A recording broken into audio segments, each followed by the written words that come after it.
Welcome back, brothers and sisters. This is Cyrus Hygon with SCLowenhertz, and we're getting ready to do some Artic Wolf play. Going to try some wolf pack tactics, get behind the enemy, cause a little mischief, get them to turn their heads, and attempt to not get seen, spotted, and taken out in the process.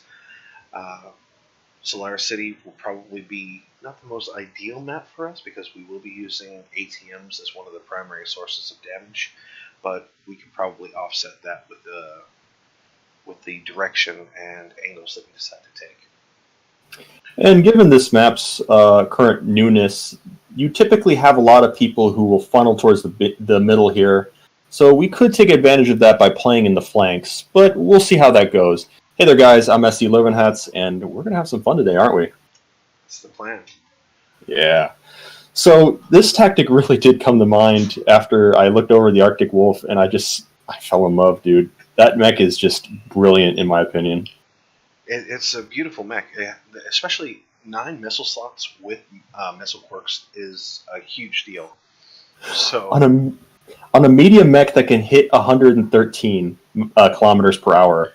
Yeah, base, not even skilled in. Just that's the engine that comes with it. Like that's solid, and it can be up to what is it, like a 350 XL engine that it can take at max. So I mean, yeah, if you wanted to lose some tonnage, you really want to get it gunning, you can. You definitely can. I personally wouldn't do it. I loathe medium mechs on most days. I think most people do because there's a lot of quirks to it. They're not as fast and effective as light mechs, nor are they as tanky or firepower exclusive as heavies. They kind of really compromise in a bad way in between. Yeah, so you're either a heavy light, which means you're not moving as fast, or you're underpowered heavy. Right. And yeah, so this is a breath of fresh air coming out of medium mechs, and I really do think that Piranha is releasing a lot of really cool medium mechs right now. The Arctic Wolf was a recent release that is doing really well in my opinion. It does kind of mix up the medium variant pretty well. The Black Lantern, which is currently on pre-order, is also a really cool one. I've gotten to play around with it a little bit, and it's also one of those mechs that I really, really enjoy out of medium, which I thought I would never say. But yeah, it's interesting. See, and I come from the other side of that. I play a lot of mediums, I play a lot of lights. My biggest play weakness, I would say, is probably in the assault category. The flexibility that you have with a lot of the lighter mechs and medium. Well, actually, I like the flexibility that you have with medium mechs and the fact that they have so much diversity that's allowed for them in the builds. A lot of them have multiple types of hard points in the similar locations, so you can actually get some juice out of them if you want to play with it. Whereas, like with your lights, you're pretty much what that mech has is what it's going to be. If it's an energy weapon, a laser build, for instance, it's going to be a laser build. If it's projectiles, it's going to be projectiles. Target acquired. And I come from the other direction. I'm primarily a heavy player. I play a lot of Mad Dog. I'm starting to get into Hellbringer. Oh shoot, we're already getting picked at. Oh yeah. Are they behind us? Oh yeah, they're behind us. Light mechs. God dang, their flanking force got us. That's not good. Alright, keep them distracted while I get this. Alright. Going up. Oh shit, you got a medium mech following behind you as well. Up and over. There we go. Oh shoot, their entire army is turned around on us. This is not good. Yeah, this is a definite not don't do what I do situation. Oh god. Alright, let's try to get this. Arc. Go up.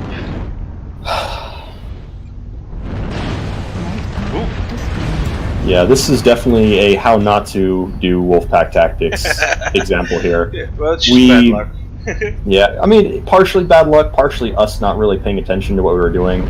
We were more wise talking about the theoretics behind it and not putting it to practice. That's true. That's true. But that happens. Hopefully the next game will do a lot better in that situation. But that being said, this is, like I said, a great example of what not to do. As a wolf pack, you have to not get spotted. And the other problem, especially from someone like myself who typically runs heavies, you got to pace yourself. You can get to where you need to be very quickly, but that also means the rest of your team may not be in position. And so you have to pace yourself. You have to have total map awareness at all times. Otherwise, you're going to just get ganked like we did by other light mechs who can get within ATM range or get within our minimum ATM range, and then we're screwed. Right. There we go. Got him tagged. There you go. Get him, boys. New target acquired. I'm not going to engage that bushwhacker because that's stupid. Yeah. Oh, here we go.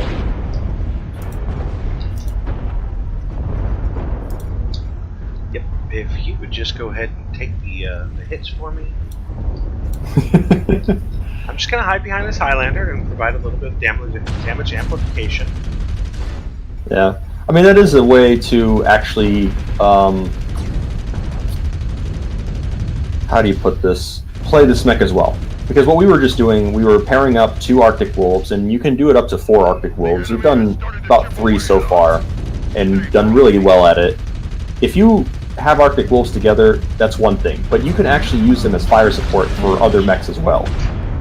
And they're great. Like I said, mine was running ATMs. I had 2 ATM 9s on it and a narc. That isn't great for brawling at all. I would never recommend that for brawling. However, it is really good at putting out damage. So if you have the enemy concentrated on an assault mech, a heavy mech, anything that they see as more threatening than you can do some serious damage with ATMs. Especially against opponents who don't really know what ATMs are. Because I really feel like they're underutilized in this game. Absolutely, absolutely. And the difference between what we had going on is that jump jets really actually just saved my butt. Being able to go up and over those buildings and disengage from the couple of mechs that were there, it was the difference between getting killed with you and being able to apply a little bit more damage, even if not very much, in the later run. Right. Granted, I also lose a little bit of damage on that, because I believe your alpha is actually quite a bit higher than mine. Yeah, I can take about 10% off most mechs. Unless they're assault, then it might be in the ballpark of 6 to 7% in a single shot. Yeah. Which is great. I don't know many other weapon loadouts that can shred that much armor off a target. Yeah, not in a single volley, yeah. So it is a very effective way to play, and it's also a very dangerous and risky way to play too. And you saw that when we played right now, you can easily just get wiped out. It's not even an impossibility at all. It's actually very possible, and more than likely what's going to happen So if you don't coordinate. Go ahead and take a look at the team stats here. We basically ended up in the, believe it or not, we were actually in the middle, not too horrible. 171 damage, 3. Well, you got gibbed pretty quick though. Yeah. Not being able. I mean, I got a lot of damage out regardless. I just you can't back 3. up fast enough. It only recorded 3 for you. Really? Yeah. It might have been inside range because we were fighting so close. Correct. We really got jumped, which is the biggest weakness of this build, or this loadout, is getting jumped is a problem. With 3 damage, you got 2 assists. So, I mean, that's pretty impressive. Thank you. I accept this award. Christ. Well, hopefully we can actually do one where it goes a lot better for us. Yes. Like I said, your build, and if you want to go ahead and show that off, is a lot more close range, whereas mine is a lot more medium to long in comparison. My ER medium lasers are going to have a maximum range of 800 unskilled. My light machine guns are rocking 600 right now, thanks to the bonus that this particular variant has. I have the narc, which is really, really cool. I didn't think it was going to be as awesome as it actually is. But I can see that playing a huge advantage in some of the other maps where we'll be able to get the LRM support and just the map awareness that comes with it. So I was able to actually get a couple of those off, and that's a big deal. We are running quite a few heat sinks. It's 6 double heat sinks actually. External the engine, so that brings us up to 16 double heat sinks.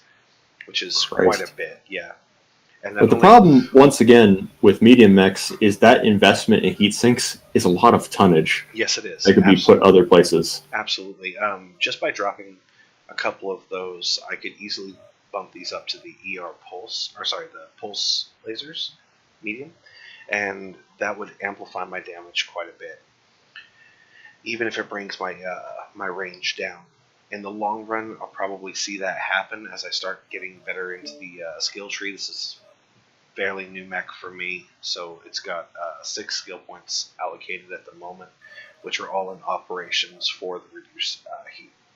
So it's got the cool run 2, it's got 2 heat containments, the improved gyros, speed retention, and the quick ignition.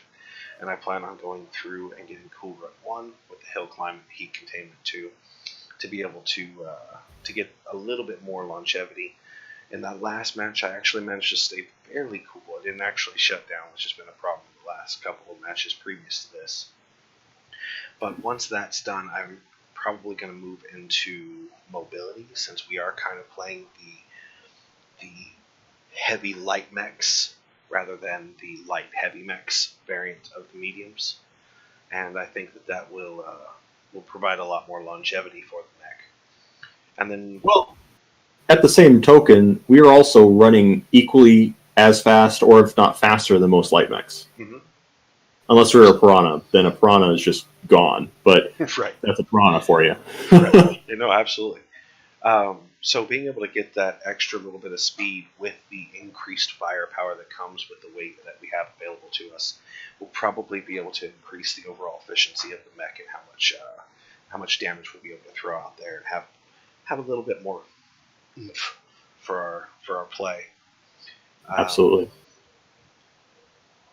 And we'll definitely demonstrate later on, once we have 4 of these guys lined up, the proper aspects of wolf tactics. But for right now, it's going to be less of that. So let's go ahead and try out supporting a assault push in the next round and see how that turns out. All right, sounds good. Damage amplification it is. All right, I'm ready up. We're just going to go ahead and make this a long video. And yeah, I mean, we can talk about, basically what we're talking about is just medium mechs in general, but we're also taking a look at some of our more favorite medium mechs. Mm-hmm. For me, it's the Phoenix Hawk and the Griffin. Those are, historically speaking, because I am an inner sphere dog. I love the flexibility that comes with a lot of their mechs, and the cheap price goes a long way towards this being mostly, or at least historically speaking, this has been a free-to-play account. I've just recently started investing into Piranha with some mech purchases, which I highly recommend for anybody that's interested in the game as more than just a once or twice a day, or even like once or twice a week kind of play. If you're going to play more than like 5 or 6 rounds in a couple of days, $20 goes a long way towards increasing your overall strength.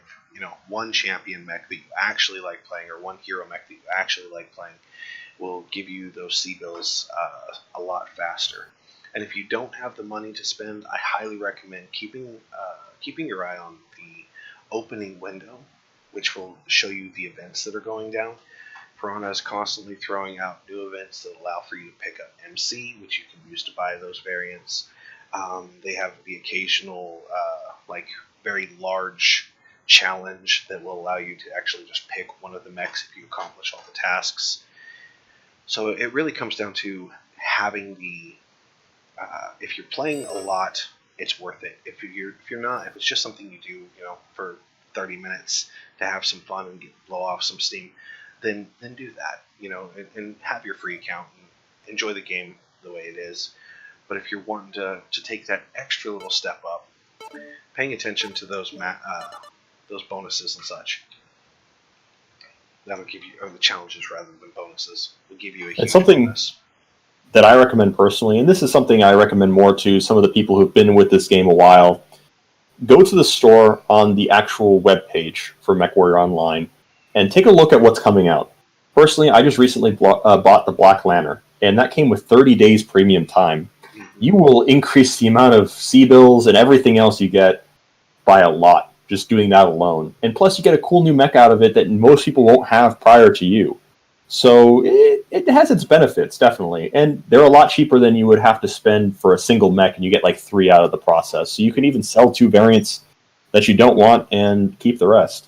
Yeah, I bought the Resistance pack, and out of the entire Resistance pack that I picked up, the only mechs that I kept were the hero variants. And that was mostly because those were the ones that had the hard points that I was looking for. The Mauler with the 4 ballistic slots, love that. The Crab, which is actually really fun, even if it's something I have an issue with on a regular.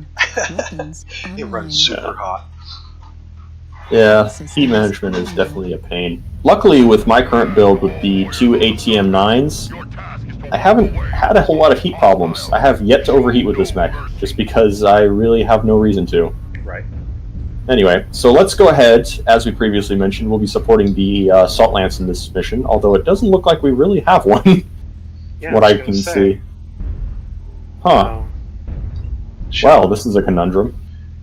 Alright, well, let's regroup with this Lance over here, since they have the heaviest mechs that we actually currently have, and see what we can do.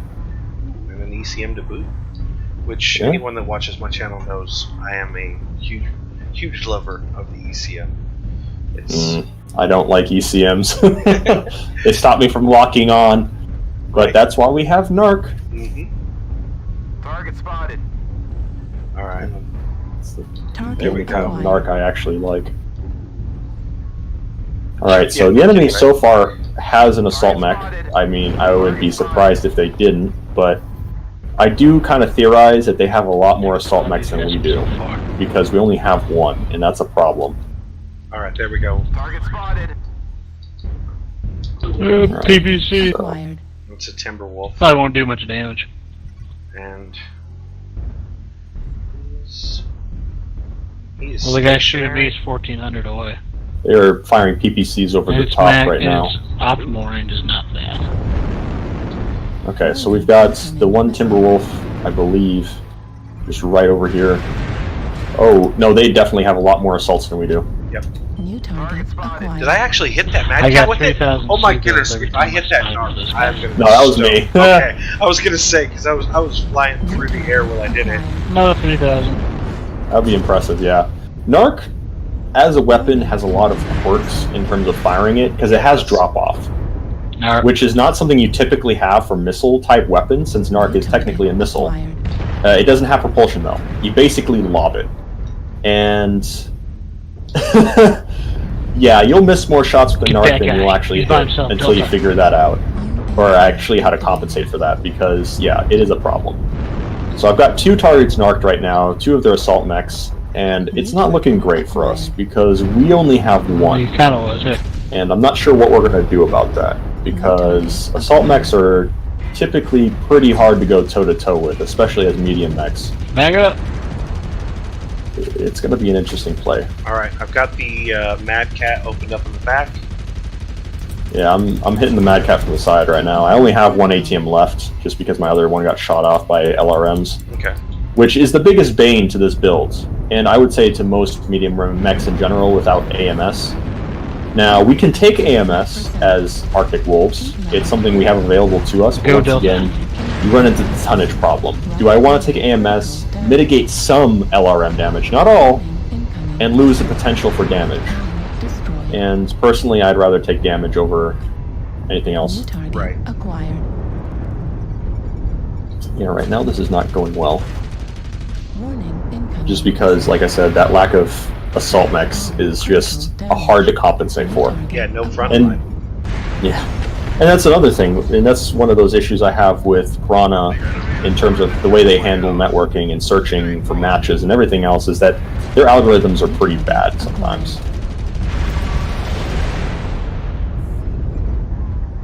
Because they'll match you up like this sometimes, and there's nothing you can do about it, because you'll just have to deal with the fact you had a bad game. That the algorithm screwed you. Yeah, I just got taken out. But it's okay. I mean, as long as you try your best, that's all that really matters. Yeah, have fun, yeah. So, up to this point, we really haven't shown off the benefits of this mech to its fullest, which is unfortunate because, like I said, this mech has a lot of potential. We've proven it in the past when we were doing test runs of this earlier today. It's just not going well so far. What happened? Oh man, it was bad. It was bad. Yeah. It was beautiful, but it was so bad. I took damage from rotary AC-2, a clan ATM-12. They blew off my leg. AC-2, heavy machine gun, MRM-10, and I lost my torso, which was the second one to lose. I ended up with a head, orange center torso, red left leg. Jeezy Pete, had you survived, you might have gotten an achievement out of that. Airstrike online. New target acquired. Yeah. That's, once again, coming as someone from the heavy variants of mechs. Typically, like I said, I'm a Mad Dog guy. This weaker than anything armor is really tough for me as a player. I like my heavy armor. I like my heavy armaments. And this isn't always the best way to play, but it does provide for interesting and fun tactics. Yeah, for me, at least. Yeah, that's what. And you and I talked about this a little bit before. You can offset any weakness in a build with a strategy to compensate for it. Absolutely. And a lot of people don't get that mentality. They get the idea that you have to play the meta, you have to do this, you have to do that. You don't have to do anything. It's your quarter. Have fun. You know, if you're having fun, you're doing great. That's what you play games for. If you're winning Absolutely. and having fun, that's even better, right? Yeah. And that's something that a lot of people seem to have forgotten in this day and age, especially in the gaming community, is that everyone's so focused on getting that victory that they lose out on the extra enjoyment that can come from just getting your butt kicked in a match that was actually entertaining. You know, where you got the chance to see some really good tactics from the opposite side of the screen. Even if your guys did great, you know, you had fun. You were able to do something interesting. It's actually why I enjoy the light mech side of the equation, is because you can get in there, you can razzle dazzle, throw a little bit of DPS, maybe even get a couple of kills. And on those maps where you do get 3 or 4 kills, you feel like a damn champion. You come out, you're just like, yeah, I'm the hero of that match. You know, like I had my own match with one of these guys where it was me and a piranha, Arctic Cheetah and a piranha. And we went through, I had like 863 damage, or 836 damage, something like that, and he ended up with 7 kills. So I had 1 kill, he had 7 kills. Together we took out 2/3 of the enemy force with just those 2 mechs.